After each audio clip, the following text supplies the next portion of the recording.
अस्सलामुअलैकुम, welcome back to my channel life style with Urooj में।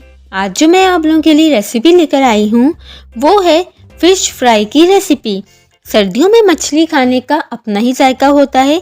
आज की जो रेसिपी है वो फ़िश फ्राई की है। बहुत ही ज़बरदस्त रेसिपी है। चलें आए बिना टाइम वेस्ट किए हुए हम अपनी रेसिपी की तरफ बढ़ते हैं। सबसे पहले जो मैंने मसाले लिए हैं वो ये हैं: भुना कुटा धनिया पाउडर 1.5 टीस्पून, जीरा पाउडर हाफ टी स्पून, हल्दी 1/4 टीस्पून, पिसी लाल मिर्च half tea spoon, chaat masala 1 teaspoon, गरम मसाला 1/4 टीस्पून, कुटी लाल मिर्च हाफ टी स्पून, अजवाइन 1/4 टीस्पून। हल्की सी रोस्ट कर लें और फिर उसे क्रश कर लें। अगर अजवाइन ज़्यादा हो जाए तो फिर इसका कड़वा टेस्ट हो जाता है, बस ज़्यादा नहीं होनी चाहिए। लहसुन अदरक का पेस्ट 1 टीस्पून, नमक हाफ टी स्पून या हस्बे ज़रूरत। अब मैंने 1 किलो के करीब मछली ली।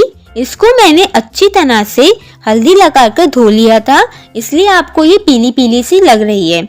बाल दफ़ा हम मछली को आटा लगाकर भी धो लेते हैं तो इससे मछली की जो स्मेल होती है वो ख़त्म हो जाती है। अब मैंने इसके छोटे छोटे पीसेस करवाए थे। फिर इसमें मैंने सारे मसाले शामिल कर दिए। नींबू 3 टेबल स्पून। अगर आपको ज़्यादा खटास ना पसंद हो तो आप 2 टेबल स्पून भी डाल सकते हैं।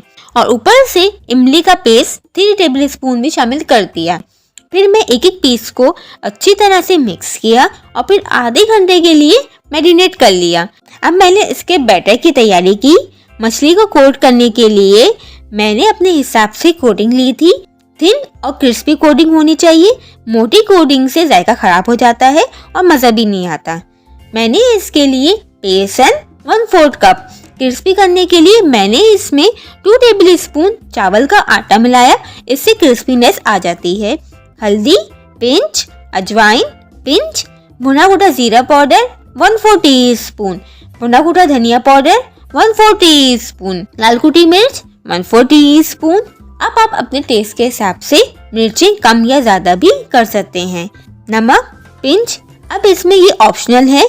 मैंने इसमें ज़रा सा येलो कलर शामिल किया और फिर मैंने मिक्स करके 5 से 6 टेबल स्पून पानी मिला लिया।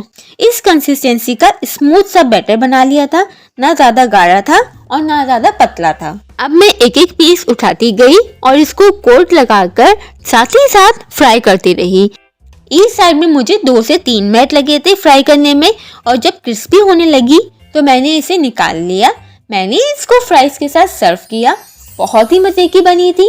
और अगर आपको मेरी रेसिपी पसंद आई हो तो मेरे चैनल को लाइक, शेयर, सब्सक्राइब और कमेंट करना मत भूलिएगा।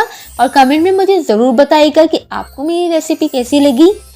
और हाँ, अभी तक जिन लोगों ने मेरे चैनल को सब्सक्राइब नहीं किया तो प्लीज़ मेरे चैनल को सब्सक्राइब कर दें और साथ ही बेल आइकन के बटन को भी प्रेस कर दें ताकि आपको मेरी आने वाली हर नई वीडियो मिल सके। और अपना बहुत सा ख्याल रखिएगा, दुआ में याद रखिएगा और फिर मिलते हैं एक और नई वीडियो के साथ। जब तक के लिए अल्लाह हाफिज़।